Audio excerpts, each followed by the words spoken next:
The Office of the Prime Minister has stated that if you returned from overseas between March 18 and 23, 2020, it is now mandated by law that you identify yourselves to the Ministry of Health and Wellness via the website jamcovid19.moh.gov.jm or call the ministry's hotline 888-1LOVE, that is 888-663-5683. Be responsible. Share your status immediately. Welcome to Jamaica Magazine. I'm Theodore Henry. Stay with me as I take you through the pages of your favorite magazine.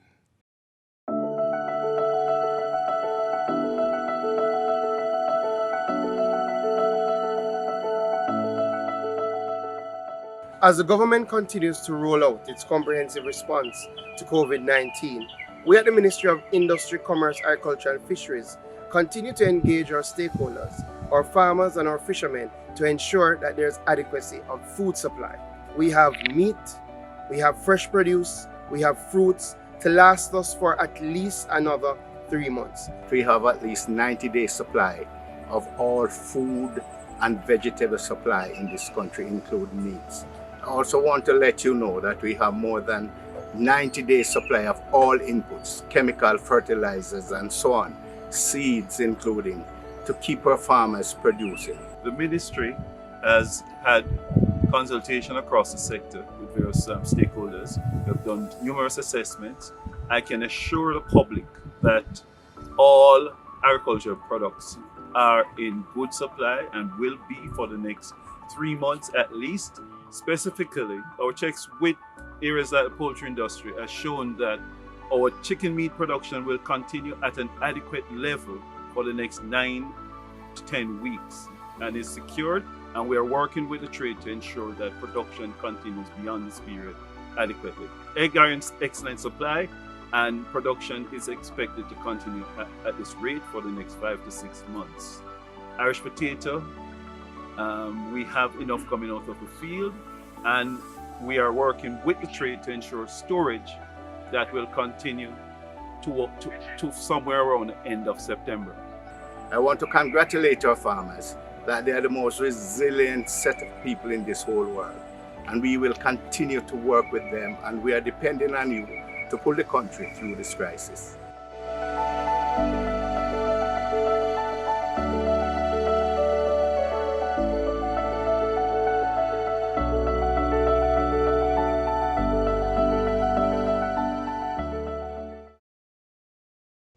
Since the outbreak of COVID-19 here in Jamaica, there has been a major strain on the agriculture sector, so much so that farmers are now giving away their excess produce to persons who are quarantined and can't leave home. Though this is a good gesture on the part of the farmers, watch this next feature as we find out the plans of the Ministry of Industry, Commerce, Agriculture and Fisheries for the sector amidst this outbreak.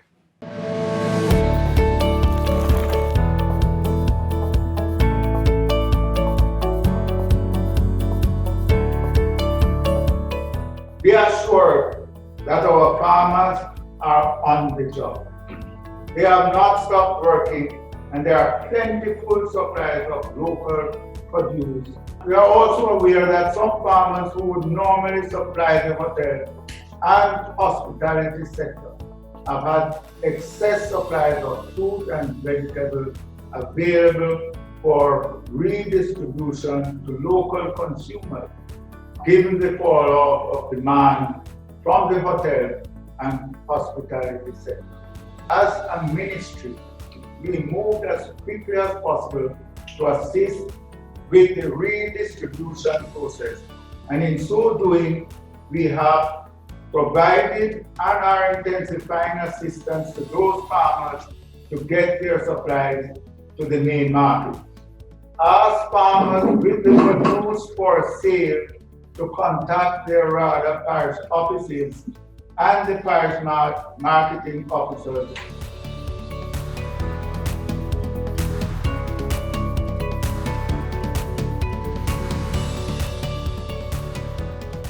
Farmers can also contact the Agro Linkages Exchange at 876-970-0838.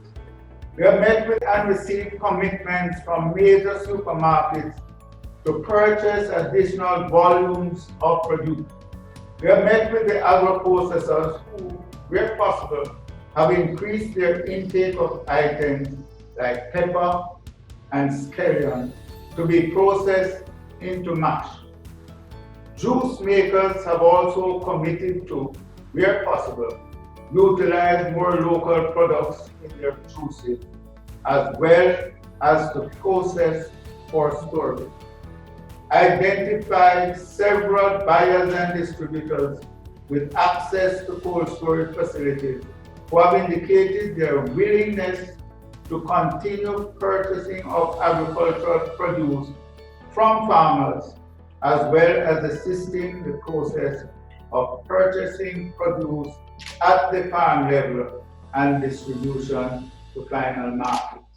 As an immediate injection, $240 million will be made available to purchase excess produce from farmers, beginning with immediate effect. Working with RADA, farmers with excess produce have been identified. Purveyors would utilize the existing collection, storage, and distribution mechanisms to purchase produce from farmers and move into the marketplace, including large purchasers and communities. This is part of an immediate short-term response to bring fresh produce to market, minimizing the threat of waste due to the downturn in the tourism sector.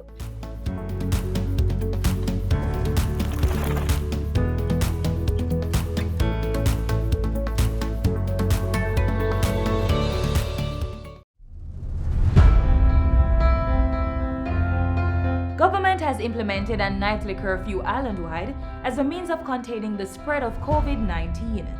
The duration of the curfew is for a period of 7 days, from April 1 to April 8.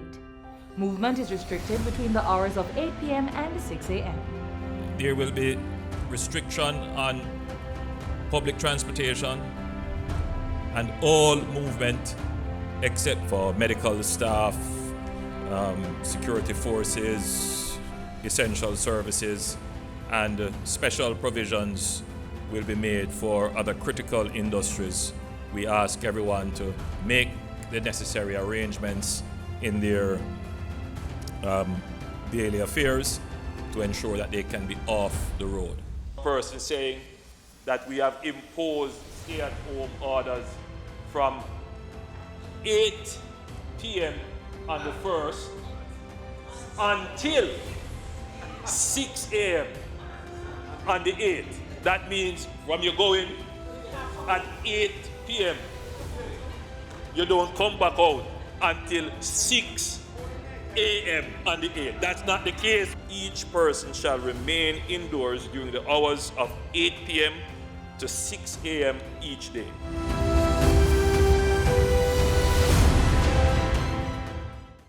It's surrounding the coronavirus disease, the same one now officially known as COVID-19.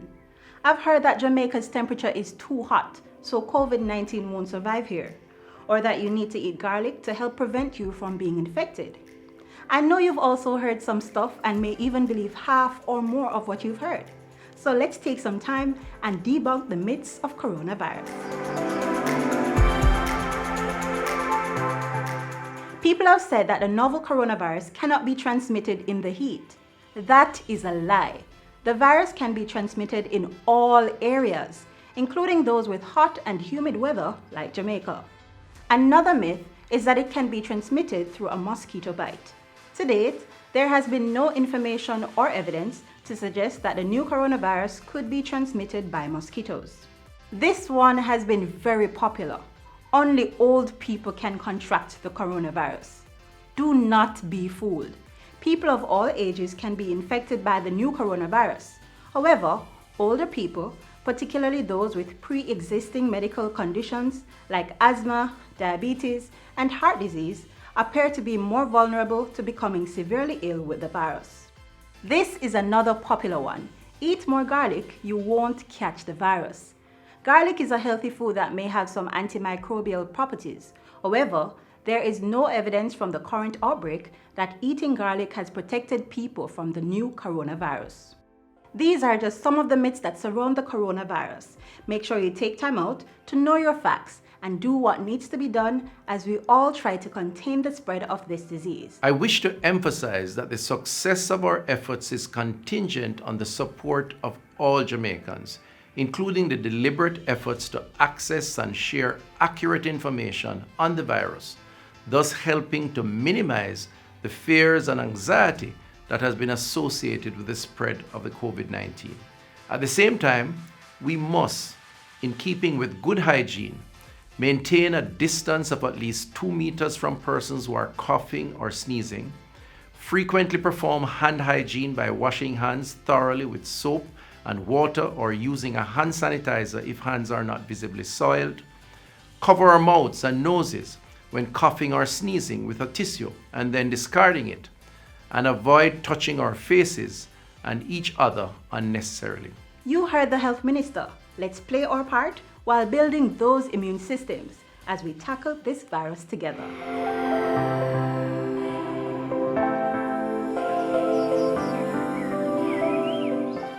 Practicing proper hygiene is one of the main ways we help in preventing the spread of COVID-19. Farmers, you are not exempt from this, and if you don't have a hand wash station on your farms, here's an idea to have that problem rectified.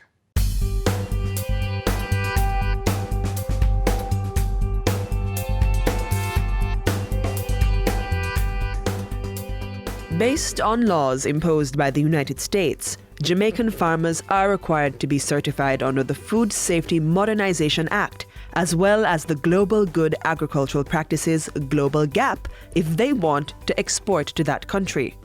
Given this development, the Rural Agricultural Development Authority RADA saw the need to introduce a hand wash station for farmers.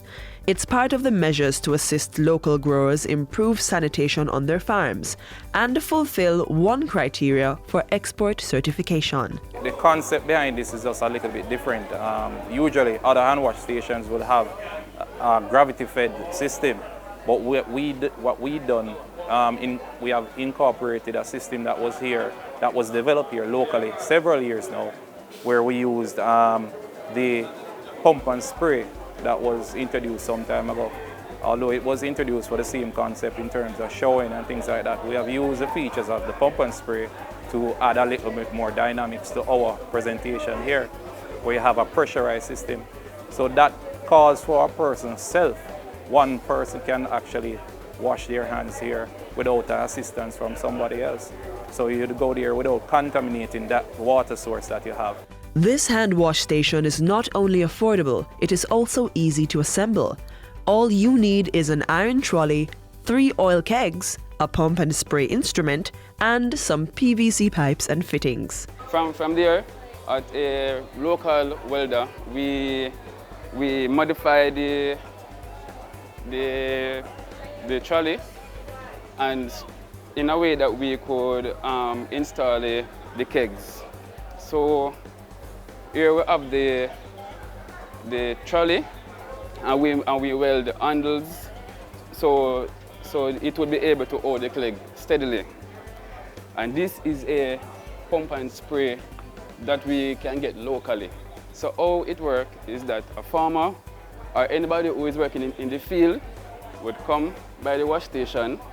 He would get some soap on his hand, okay, and he would pump. He would pump the system. The system, the pair would pressurize the bottle, and in return, here will displace the water, and the water comes up, and then the farmer would wash. After washing, the farmer wouldn't have to touch anything to contaminate his hands. He would just move over to the hand towel and dry his hands. It was good. I enjoyed doing it.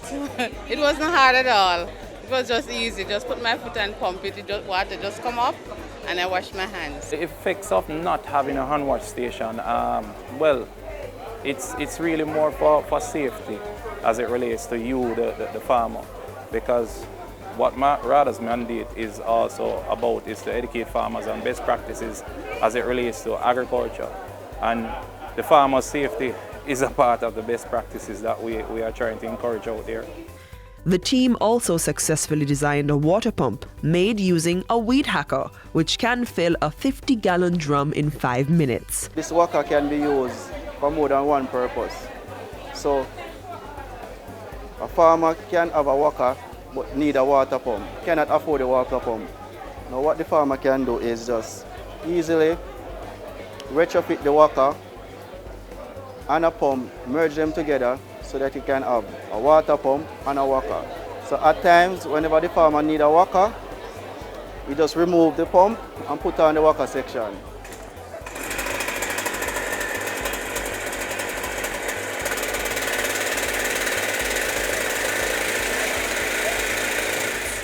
Farming may be expensive, but through innovation, your basic equipment could be just what you need to ensure greater savings.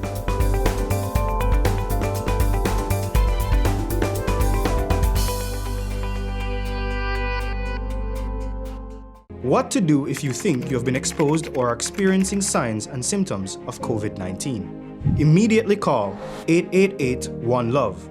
That's 888-663-5683. In addition, you should stay at home. Don't go to work, school, or any public place. Do not use public transport, and avoid visitors to your home. You may need to do this for up to 14 days to reduce the spread of the infection. A message from the Ministry of Health and Wellness. In the COVID-19 update on Monday, the Chief Medical Officer, Dr. Jacqueline Bisesa McKenzie, urged citizens to practice social distancing as this is one way of reducing local transmission.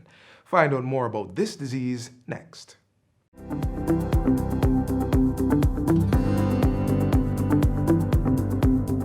The novel coronavirus, or COVID-19, is now present in our island. The government has been taking a proactive approach to prevent the spread to communities. On today's program, we learn just what those plans are and much more about this novel strain of virus from an expert voice, Dr. Jacqueline Bisesa McKenzie, who is the Chief Medical Officer in the Ministry of Health and Wellness. Dr. Bisesa McKenzie, welcome to the program. Thank you. Good. We know you've been really busy, so we appreciate the fact that you could come to speak with us today. Tell us about the strategies that government is using to combat this spread. Okay. Well, as most persons are aware, our main strategy focused around delay. And we're still at delaying the numbers from increasing. First of all, it was delay in getting the virus being in the country. Now it is delaying that increase in the numbers. And why delay? Delay in order to get us to prepare. Okay. Most countries do not have the kind of resources that just sit down and wait for these things to happen. So, most of our hospitals are full. And so in preparation of space, we have to make those necessary arrangements. So it's preparation on our part, but it's also preparation globally in terms of the development of vaccines and treatment that works. So stepping on from delay, of course, now is containment. So once the virus is in the country, what we are trying to do is to minimize spread of the virus and to contain it within that very small area that it is.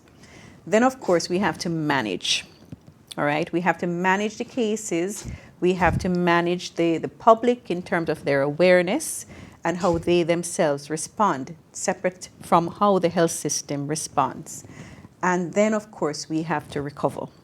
And the important part about recovery is recovery in a better position than you were before. So those are our main objectives: delay, contain, manage, and then recover. But then in terms of our strategies that we use to ensure that these objectives are met, we have 5 main strategies. First of all, planning and coordination. And that starts even before there is any event that is happening in country.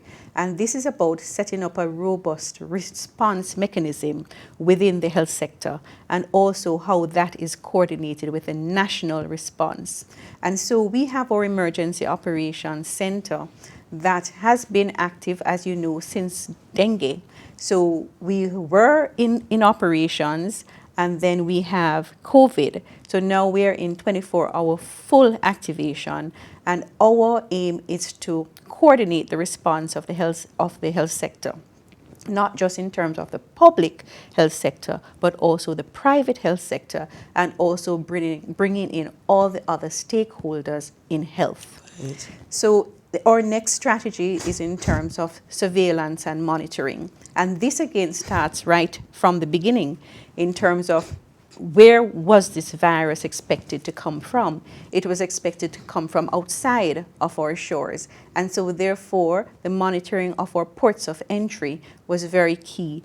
And that enhanced surveillance we have going. I mean, many persons are aware of our activities in terms of yellow fever, malaria response. And in that, you know, in protecting our borders, we have a public health team and a public health presence. But it is not just the public health, it's a coordination with all the persons that are responsible for protecting our borders. Key to this is our coordination with immigrations, because immigrations are the ones that are the first step. So in order to detect persons at our borders, we have to maintain this strengthened position and also to increase it around the country. In terms of the enhanced surveillance within the country as well, we know that we have informal sectors, and so therefore we have a very active community health worker program where, you know, we get information from persons within the community, and that of course has to be enhanced, especially as we have neighbors who have the virus present and will enter through our informal borders. As we talk about the different our borders, people would say, well, we allowed people to come in. How would you respond to that? I think, you know, when you live in an island, it really is almost impossible to have security at every possible place that persons can possibly enter. And so therefore, our real surveillance officers have to be every citizen. Every citizen has to understand that there is a risk when you see strange persons within your community, because you don't know where they're coming from and you don't know what they're bringing with them. So they may bring infectious diseases, as well as, you know, they may bring material that may be damaging to our plants and our animals. So apart from our formal ports of entries where we have persons present, every citizen has to become a part of that response. So just to continue in terms of our other strategies. So surveillance is to pick it up and to monitor what is happening. And then we have prevention and control. And many persons are seeing this, because this is about where it is that we do provide quarantine in terms of identifying persons that are at highest risk, in our opinion. So initially, the persons that were at highest risk of bringing in the infection to us were persons that were coming from countries that had transmission. Now, our strategy has changed where this is concerned, because of the persons at highest risk now of contaminating the population are persons who would have had contact with a confirmed case. So you see, we have shifted our quarantine now so that all the persons who would be household contacts, even though they are asymptomatic, would be placed in quarantine. And then we have isolation, so that whenever we have anybody that is a confirmed case, our aim is that we minimize contact and ensure that any contact is under full protection, so that there is no spread of the infection outside of that room. So prevention and control measures now have extended to public health measures, such as putting an entire community under quarantine and restricting movement in all parts of the countries in terms of people staying at home to minimize the risk. So these are all part of preventing and controlling. Then we have the health system response, which is what everybody wants to know. How is the health system responding? Well, certainly we have looked at the projections in terms of what it is that we expect to happen when this virus eventually had come to our shores. What are the expected numbers of persons that we expect to see, and how it is that we respond to them? And one of the first things here is really to get all the information and to get the accurate information and to circulate that. So we have developed several protocols and procedures, and we have circulated this to the wider community of healthcare workers so that they are prepared to respond. Then we have also ensured that in terms of the sensitization sessions that we do for the healthcare workers, firming up their infection prevention and control practices, getting them comfortable with working in situations where they have persons to manage. That has been a part of our strengthening and readiness in terms of the health system response. We also have to look at the critically ill persons, and that is where everybody knows that we have a problem in terms of staffing and also in terms of having critical care spaces.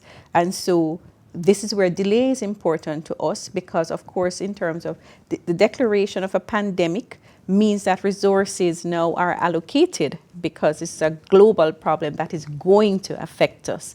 So the allocation of resources has now enabled us to make sure that we have the equipment for these high dependency spaces. So delay is important for us to allow those to come in so that when we have critically ill persons, we're able to manage beyond the resources that we do have.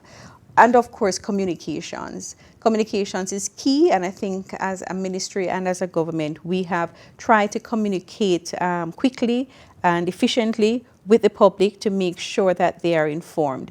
Now we know that there may be gaps, and we try to identify those as quickly as we can and to address them to make sure that information is going out, persons are aware of what is happening, and that they know what to expect.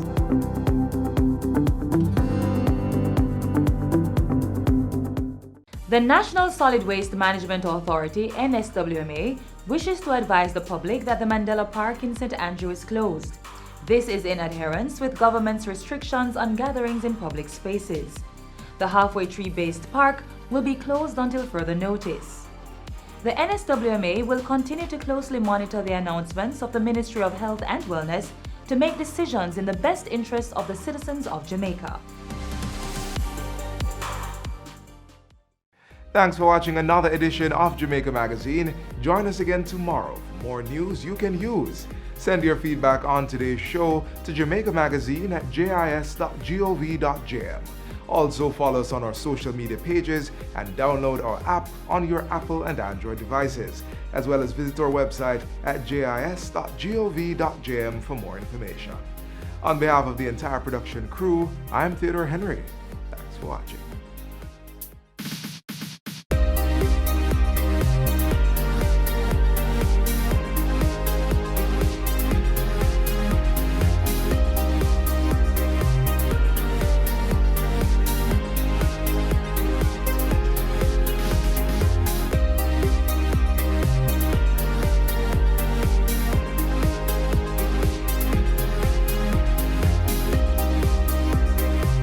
This has been a production of the Jamaica Information Service, the voice of Jamaica.